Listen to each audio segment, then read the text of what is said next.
God. Ooh, sun. Hey, it's Monday, which means it's IG Live Day. It is my lunch break at work. I have one thing that I really wanted to talk about today, and it is a day one of a journey versus one day. All right. So, lots of times everybody's like, it's day one, especially a lot of people January 1st.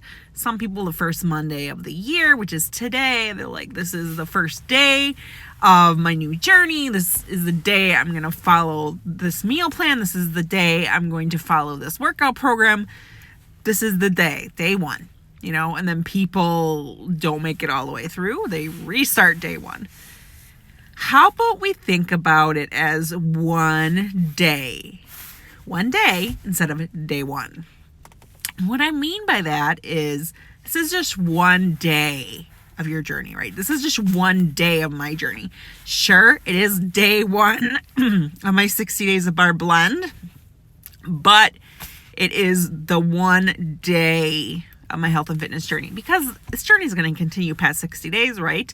So why keep saying, okay, day one, day two, day three, day four, day five, day 60, and then the next day is day one? Why not just continue? This is one day of your journey.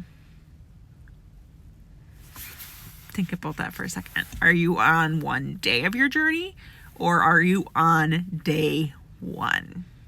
Just a comment below, send me a message, tell me, are you on day one or one day? But yeah, it is day one. So there are a few things that I am going to be utilizing during these next 60 days, right? I'm going to be cutting out processed food. I mean, that is really, really hard to do, obviously, but it is something that I keep wanting to do is cut out processed food. Not because processed food is bad for you, blah, blah, blah, blah. It's because I know how processed food makes me feel, right? Bloated, headache, tired, lethargic, migraine, right? Those are things that eating processed food does to me. Me personally, I have a bunch of sensitivities, all right? And I didn't have any sensitivities until after my first pregnancy. After I had my son, I started having a dairy sensitivity.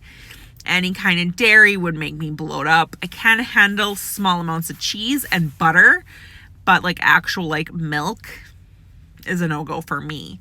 And that happened basically in 2006 when I gave birth to my son. So, that was a long time ago, right? 13 years. I've been really mostly utilizing almond milk and coconut milk in the very, very beginning. At one time, I used soy milk. But we've since learned that soy is not that great for you. So on a daily basis, it's generally coconut milk. That's what we use. Almond milk is a close second. But then after having the twins, we add on more sensitivities. So I also have a sensitivity to gluten and sugar. So gluten is the worst for me. I'm not celiac. I just have a gluten sensitivity. I go to an allergist. That's what they told me. I have a gluten sensitivity.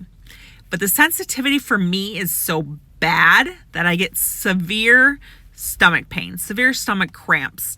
Again, the bloating, people will comment and say, oh, are you pregnant? That is how bad the bloating can be. And just the really bad pain, migraines, that's from the gluten. And then sugar, if I have too much sugar, I just have a horrendous migraine. It's not really bloating from sugar. It is just when I have sugar, I think that we're just going to have a headache. And that's why I try to limit sugar. Sugar, I don't completely cut it out, but I really, really, really try to limit it. I basically limit dairy except for cheese every once in a while. And I completely no gluten just because of the pain. So again, my goal, these 60 days, I'm going to try to eat no processed food whatsoever.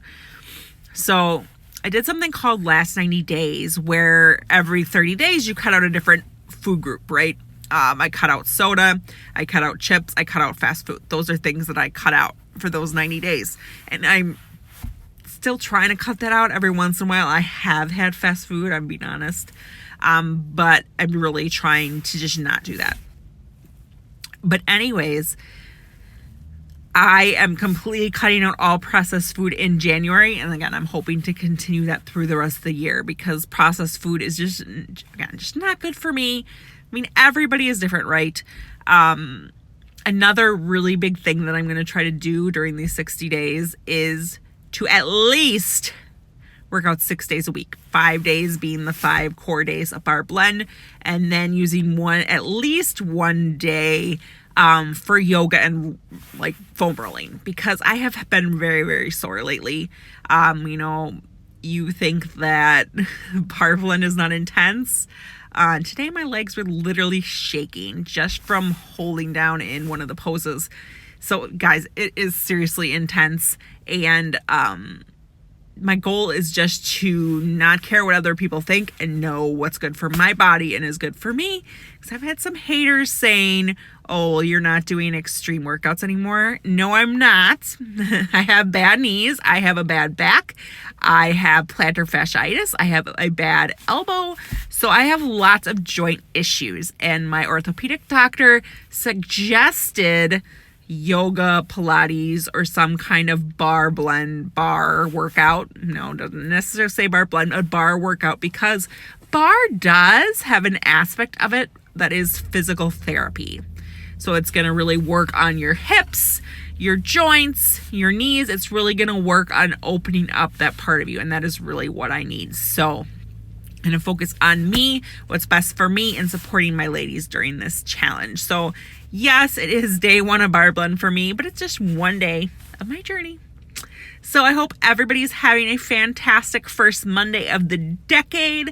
I hope that if you set goals for the new year, you're still on them.